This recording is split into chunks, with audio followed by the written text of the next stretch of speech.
ठीक है, तो क्या बताए थे? सबसे पहली चीज कि चार्ज बताए थे, है ना। चार्ज को हम लोगों ने वस्तु को रगड़ा था, वस्तु को रगड़ के चार्ज उत्पन्न किया था। चार्ज दो प्रकार का, कौन कौन सी? धनावेश और ऋणावेश, ठीक है ना जी। तो ये भी बता दिए थे कि समान प्रतिकर्षित, असमान आकर्षित। एक ऐसा भी कंडीशन था जब समान आकर्षित भी करेंगे, जब दूरी कितना हो 10 के पावर -15। तो अब बात समझिए, जब दो चार्ज एक दूसरे को आकर्षित कर रहा है अथवा प्रतिकर्षित कर रहा है, तो आकर्षित कर रहा है मतलब खींच रहा है, तो खींचने के लिए भी बल चाहिए।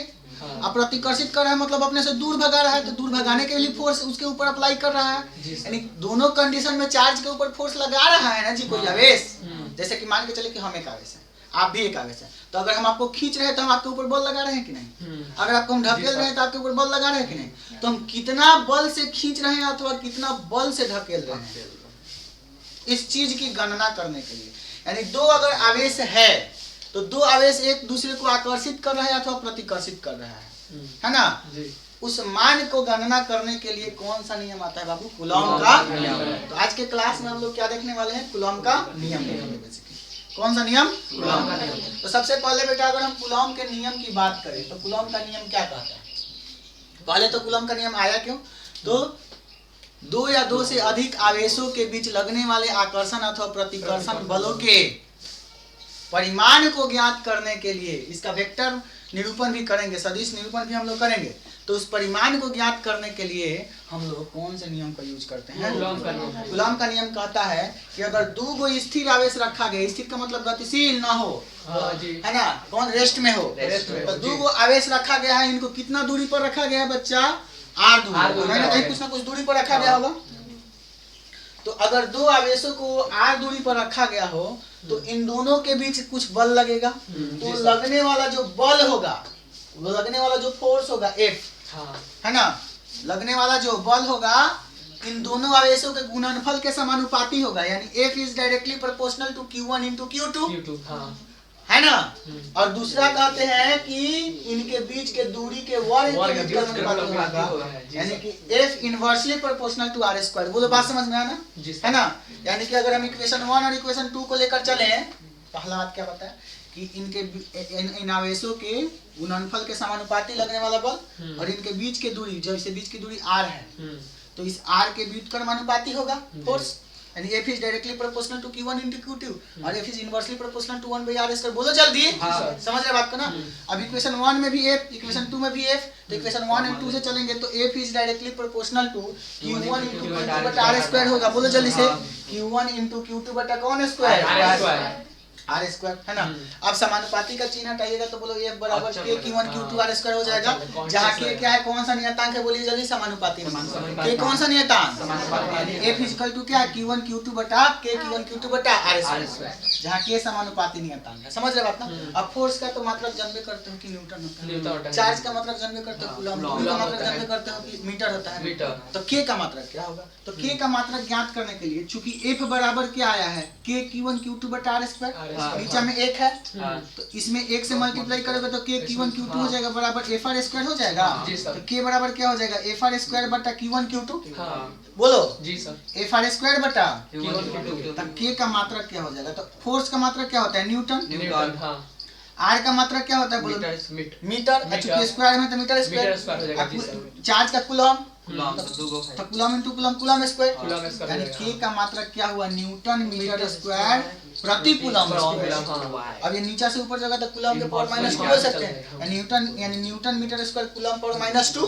तो K का मात्रक क्या हुआ? न्यूटन मीटर स्क्वायर प्रति coulomb square, newton metre square प्रति कूलॉम स्क्वायर, या फिर बोल सकते हो न्यूटन मीटर स्क्वायर, है ना, कूलॉम पावर -2। प्रयोग के आधार पर यह देखा गया, चूंकि मैंने बताया कि K का मान, K का मात्रक क्या आया? न्यूटन मीटर स्क्वायर प्रति कूलॉम स्क्वायर, ठीक है ना। K चूंकि कांस्टेंट है और कांस्टेंट का एक निश्चित मान होता है, तो एक्सपेरिमेंट के बेस पे देखा गया कि K का जो मान होता है वो कितना होता है? 1/4 पाई एप्सिलॉन नॉट। कितना के बराबर होता है 1/4 पाई एप्सिलॉन नॉट के बराबर होता है। और इस 1/4 पाई एप्सिलॉन नॉट का जो मान होता है वो कितना होता है 9 × 10 के पावर 9। और चूंकि के का कुछ यूनिट भी होता है, यूनिट क्या है न्यूटन मीटर स्क्वायर प्रति कूलम स्क्वायर, यानी के का मान कितना होगा 9 × 10 के पावर 9 न्यूटन मीटर स्क्वायर प्रति कूलम स्क्वायर। आप समझ रहे हो ना, किसी को दिक्कत नहीं। अब इसे हम एप्सिलॉन नॉट पढ़ते हैं। तो कोई पूछेगा सर एप्सिलॉन नॉट क्या है, तो एप्सिलॉन नॉट का मतलब होता है निर्वात या शून्य की विद्युतशीलता या परावैद्युता। निर्वात या शून्य की विद्युतशीलता या फिर कौन वैद्युता, परावैद्युता है ना, एप्सिलॉन नॉट है। समझ रहे बात को ना। अब देखो, अब कोई भी पूछ सकता है कि सर एप्सिलॉन नॉट का मात्रक क्या होगा, यानी कि विद्युतशीलता, निर्वात की विद्युतशीलता का ऐसा ही मात्रक क्या होगा, चाहे परावैद्युता का ऐसा ही मात्रक क्या होगा। तो यहाँ से एप्सिलॉन नॉट का हम मात्रक ज्ञात करते हैं, है ना। अब निर्वात या शून्य आकाश की विद्युतशीलता मतलब एप्सिलॉन नॉट ना, एप्सिलॉन नॉट ना। अब एप्सिलॉन नॉट और के बीच क्या संबंध है, के बराबर 1/4 पाई एप्सिलॉन नॉट।